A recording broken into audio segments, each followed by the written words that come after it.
Alassane Draman Ouattara, le satrape reptilien venu de Sendou, et ayant renié notre belle terre burkinabé de Sendou dans l'espoir de troubler toute l'Afrique, et qui va être incessamment dégagé, Ouattara, avec ses amis de la presse de la France-Afrique, s'est adonné hier et avant-hier à un rituel mystérieux qui lui a été enseigné par un satrape, un vieux grigou d'Afrique centrale qui s'appelle Paul Biya.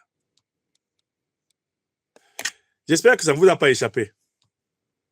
Plusieurs internautes ont constaté bizarrement, notamment que sur le site, à un moment donné sur le site de France 24 et même sur certains sites d'autres médias français, une information, alors qu'on n'était pas encore le 1er avril, jour traditionnel des mensonges dans la tradition occidentale, une information donnant à Alassane Draman Ouattara pour décéder a commencé à circuler. En vérité, une fake news. Et quelque temps après avoir laissé tourner un peu cette information, après l'avoir viralisée, on a aussitôt démenti. Et au moment où on démentait Alassane Draman Ouattara, de sa démarche en point-virgule, avec son faciès asymétrique, faisait son apparition nocturne à l'aéroport Félix Houphouët-Boigny d'Abidjan, sortant d'une clinique où il venait de se faire changer le sang. Vous savez, Alassane Ouattara se fait transfuser tout le temps du sang jeune pour essayer de prolonger artificiellement sa vie, où il venait de faire regarder ses nodules cancérigènes qu'il a à la gorge là, où Alassane Ouattara venait de faire vérifier sa sciatique. Vous savez, il claudique parce qu'il a une artère qui est sortie de la hanche. C'est pour ça qu'il marche en point-virgule. C'est un homme plus âgé que son acte de naissance. Vous savez, Alassane Ouattara est un individu douteux d'un point de vue chronologique.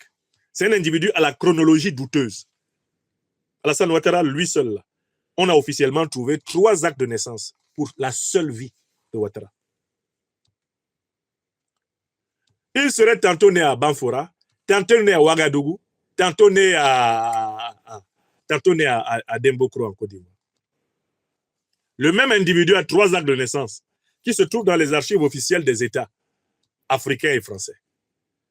Quand il porte plainte à Paris contre des activistes ivoiriens qui lui avaient arraché quelques valises de billets remplies d'argent volé en Côte d'Ivoire, Alassane Ouattara se voit demander par les juges français lequel des 3 Alassane Ouattara connus par les archives porte plainte.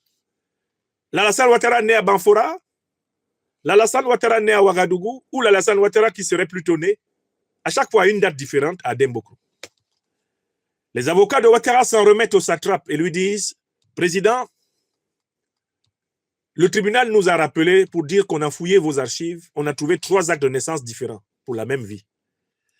Et les juges français souhaiteraient savoir lequel des 3 vous a porté plainte.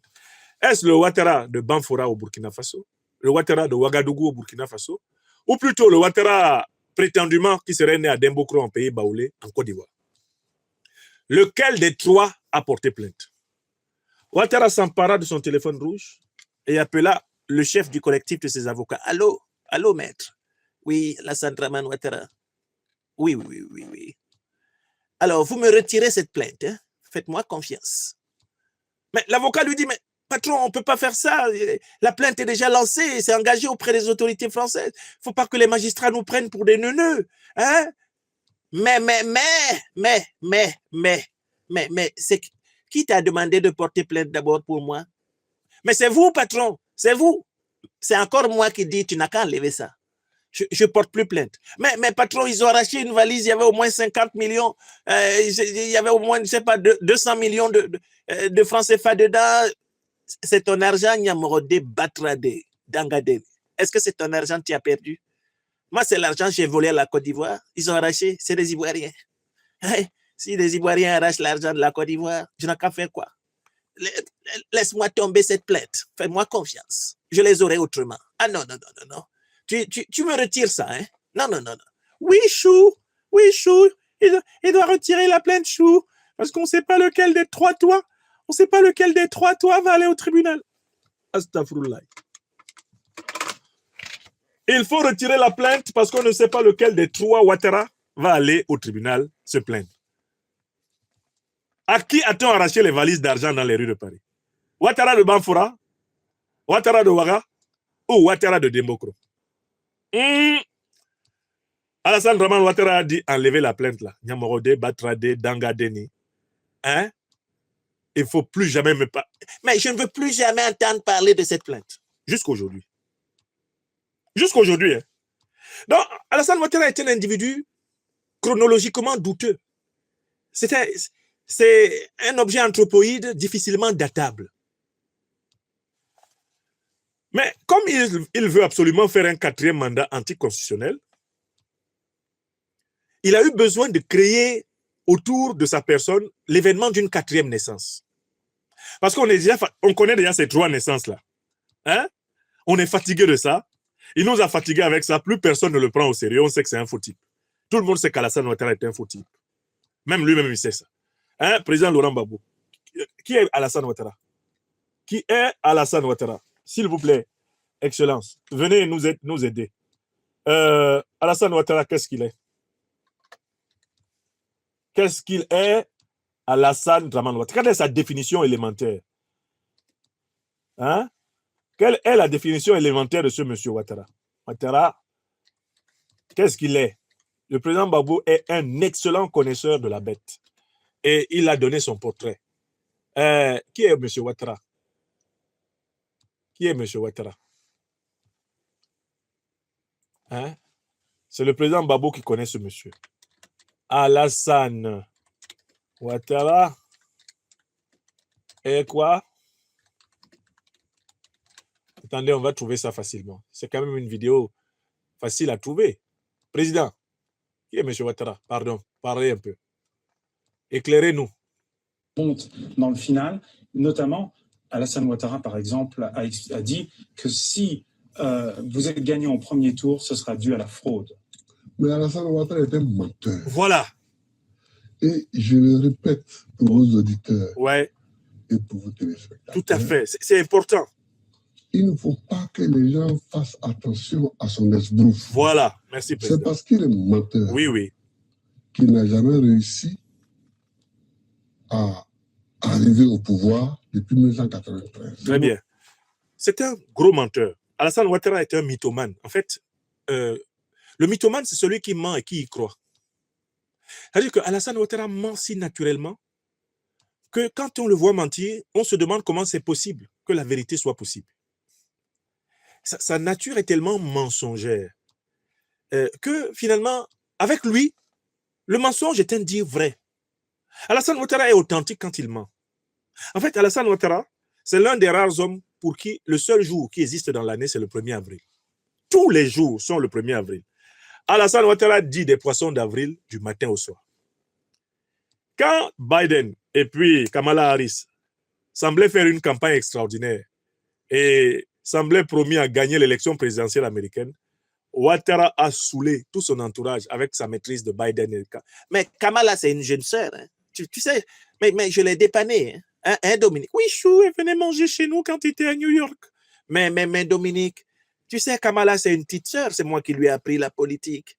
Mais même Joe Biden, hein, tu sais, Joe, il ne savait pas s'exprimer. C'est moi qui lui ai... Vous savez, Joe, il était même faible en anglais américain. C'est moi qui l'ai formé. I have formed Joe Biden.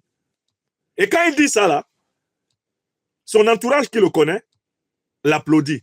Parce qu'en fait, pour faire plaisir à Ouattara, il faut l'applaudir quand il ment. Il faut lui donner l'impression que tu le crois. Plus tu lui donnes l'impression que tu le crois, plus, en fait, Alassane Ouattara, il t'aime. Et puis, il aime être entouré de gens qui disent des gros mensonges qui passent. C'est pour ça qu'il a recruté des gens comme Adjoumani, Touré Mamadou. Vraiment, c'est des gens qui sont compatriotes avec Ouattara parce que eux, quand Ouattara les voit mentir, il dit mais il a de l'avenir. Ah non, Dominique, il est brillant. Ah non, tu as vu? Mais tu as vu comment il a mélangé le coin? Ah non. Alassane Ouattara, on gravit les échelons dans son système à proportion du degré d'amour du mensonge. Plus tu mens, plus tu lui plais. Plus tu lui mens, plus il te trouve vrai. C'est-à-dire vraiment comme lui. Voilà l'homme. Ce n'est pas une insulte, hein, c'est la description. Alors, il a un problème. Comment créer le buzz autour de sa candidature inutile? Parce qu'il n'y a pas élection en Côte d'Ivoire. Il exclut des listes électorales le président Gbagbo. Il exclut des listes électorales le président Guillaume Soro. Et il dit qu'il y a élection. Il y a quelle élection? Il n'y a pas élection. Les seuls qui peuvent battre Ouattara aux élections, il ne veut pas qu'il soit dans la liste électorale. Il ne veut pas qu'il soit candidat. Et à quelle élection? Alors, il veut créer un événement soporifique, artificiel autour de sa pseudo-candidature qui ne sert à rien. Puisque de toutes les façons, dans le schéma actuel, Ouattara n'a pas d'adversaire. Ne me dites pas que si Ouattara doit affronter KKB, affronter Blé Goudé par impossible, même Blé Goudé, il a exclu des listes. Imaginons que Ouattara veuille affronter même Tidiane Thiam. Mais Tidiane Thiam a déjà dit qu'Alassane Ouattara s'apprête à exercer un 4e mandat anticonstitutionnel. Donc Tidiane Thiam a déjà accepté que Ouattara, selon leur plan de la France-Afrique, est le futur président. Lui, il veut juste que Ouattara le laisse être candidat. Après, il va le nommer Premier ministre. Ce sera le Graal pour Tidiane Thiam. Lui-même, il est dans la propagande de Ouattara. Il dit, il s'apprête à faire un 4e mandat anticonstitutionnel. Quelqu'un n'a même pas encore dit qu'il est candidat. Toi, tu le vois déjà faire le mandat. Ça veut dire qu'en fait, toi, tu veux être Premier ministre. Tidiane Thiam. Tout le monde a compris ça. Hein? Bon, Alassane Ouattara veut quand même créer un buzz, comme on dit à Abidjan, autour de sa pseudo-candidature qui n'intéresse personne. Puisque c'est une candidature sans envergure. Une candidature sans enjeu. Et c'est une candidature d'un type qui n'a plus rien à montrer aux Ivoiriens. De toutes les façons, tout ce dont il était capable, on l'a vu. Bon. Monsieur a pris son téléphone et il a appelé un spécialiste de la situation, un spécialiste de la pourriture politique. Paul Biya. Allô? Allô, c'est Alassane. Allô? Allô? C'est Chantou. Ici, Mvomaka au Cameroun. À qui ai-je l'honneur? Mais, Chantou, ma fille, tu n'as pas reconnu la voix? Tu n'as pas reconnu la voix du satrape reptilien venu de Saint-Dou pour troubler la paix des Ivoiriens? C'est moi-même. Oh, papa Alassane, c'est toi-même qui es là. Et je sens que tu veux parler à ton grand frère bien-aimé et ton koukouma. Il vient même de se réveiller là. Il vient de manger le ndoba kabat avec un petit verre de matango. Et je te le passe alors si tu as une question à lui poser. Mais, Chantou, comment tu sais que j'ai une question à lui poser? Je me prépare à entrer en campagne, mais il me faut un événement. Qu'est-ce que je peux faire pour donner l'impression d'être un homme neuf? Tu sais, avec mes 3 naissances, les Ivoiriens sont fatigués de moi. Mes 3 faux actes de naissance. Ils savent que je suis un faux type. Mais alors, il faut que j'organise une nouvelle résurrection, une magie. Mais il faut que, mais pour ça, j'ai besoin des conseils du dictateur multiquarantenaire, l'autocrate de Yaoundé, le satrape, le vieux grigou, comme l'appelle ce voyou de Franklin Nyamsi ou à Cameroun. Je te le passe, c'est le plus grand technicien dans l'affaire. La résurrection des fantômes. Je te le passe. Papa Popol, c'est ton petit frère Ouattara. Allô? Mais Ouattara, je t'ai souvent dit de ne pas appeler après minuit. Après tout, ma femme est encore un peu jeune. Je n'aime pas qu'on appelle à des heures tardives comme ça. Mais, grand frère, n'aie pas peur. Moi-même, tu sais, j'ai truqué mes actes de naissance. Tu me dépasses à peine de quelques mois. Je suis un petit vieux. Tu ne risques rien, grand frère. Je peux appeler même après minuit. On ne pense plus à ces choses-là. On a fini avec ça.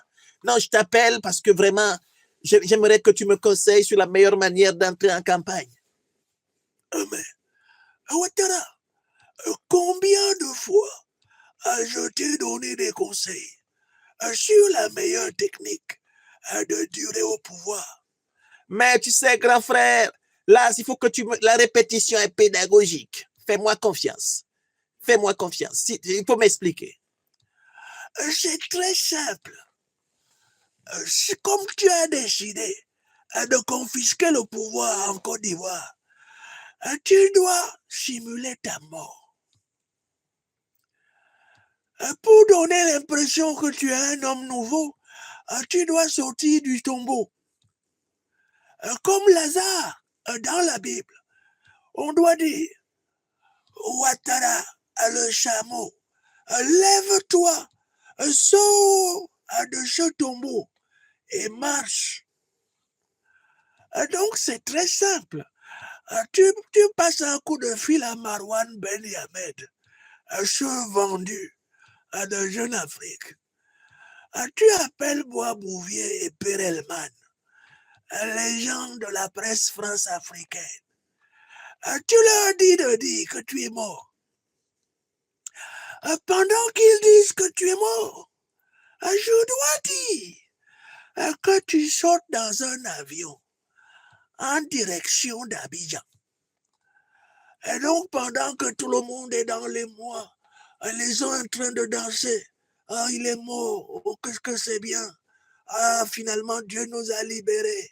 Ah, tu sais, moi, je connais ça. Ah, les Camerounais ont déjà organisé des fêtes. Et il y a même de nouveaux enfants qui sont nés à cause de ma mort.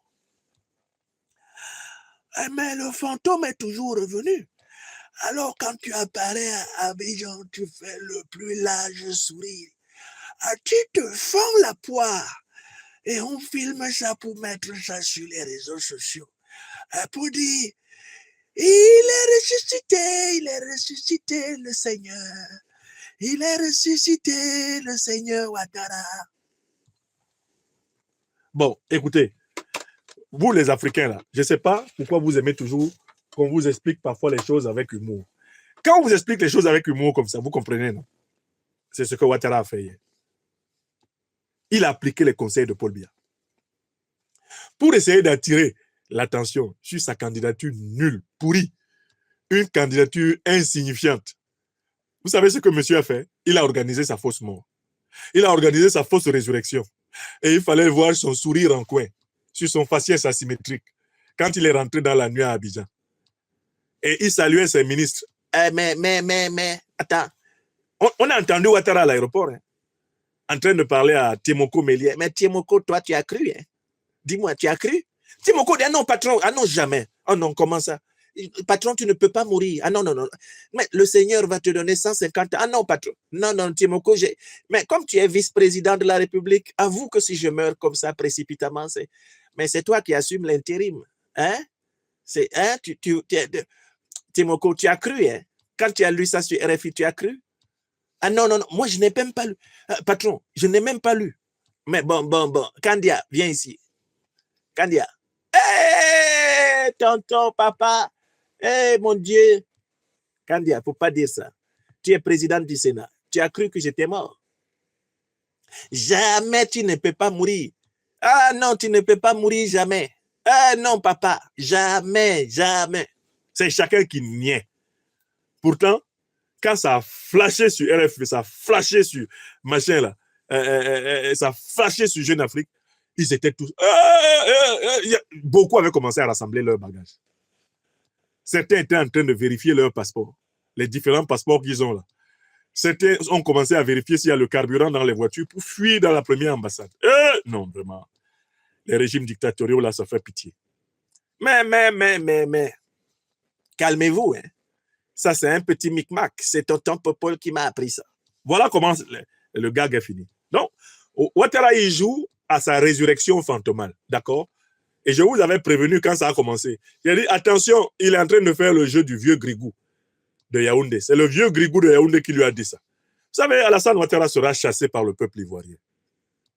En plein jour. Il n'a pas besoin de mourir pour quitter le pouvoir. Il sera chassé. Ouattara que vous voyez là. Et je finis là-dessus. Alassane Ouattara est déjà politiquement mort. Il est politiquement mort parce qu'il n'a plus d'alliance dans le pays. Il est politiquement mort parce que tous les mensonges grâce auxquels il a manipulé le peuple ivoirien sont à nu. Il est politiquement mort parce qu'il est dans une configuration d'hostilité géostratégique et géopolitique. Il n'a plus l'avantage d'une CEDEAO qui était unie autour de lui. C'est terminé. Ouattara est politiquement mort parce que ses tuteurs français sont en perte de vitesse. Ils sont noyés dans leurs propres problèmes ici. On va en parler. Ouattara, qu'on voyait là, il est politiquement mort parce qu'il avait misé sur les démocrates aux États-Unis. Bien que les intérêts américains soient permanents et que Donald Trump va tenter de continuer à les défendre dans la trace de Joe Biden, Ouattara n'a pas la main qu'il avait dans l'administration démocrate. Il est en grosse difficulté depuis que Trump est arrivé. Donc, Alassane Ouattara, que vous voyez là, c'est cabri mort sur le plan politique. Je ne parle pas de la mort biologique. Je parle de la mort politique.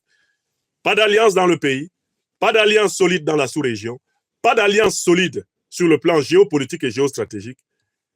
Un discrédit international et il est le dirigeant africain le plus détesté des Africains. Donc Alassane Ouattara est un mort politique. Il est déjà débranché. Maintenant, il lui reste juste à être déposé physiquement du pouvoir par le peuple ivoirien. Et Dieu lui-même choisira le jour où il le rappelle pour l'inscrire dans la nuit, j'en suis convaincu, de la destruction éternelle. Vous voyez, c'est ça Ouattara. C'est ce que je voulais que vous compreniez. Il est déjà politiquement mort.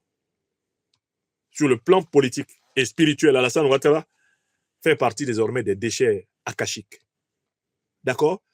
Mais sur le plan physique, c'est Dieu qui va décider.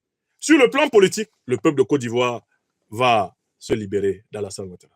Écrivez ça. Écrivez ça. Et j'ajoute toujours ce chapitre en disant que personnellement, mon analyse est que le futur président de la République de Côte d'Ivoire, eh bien, c'est Guillaume Kibafori Soro.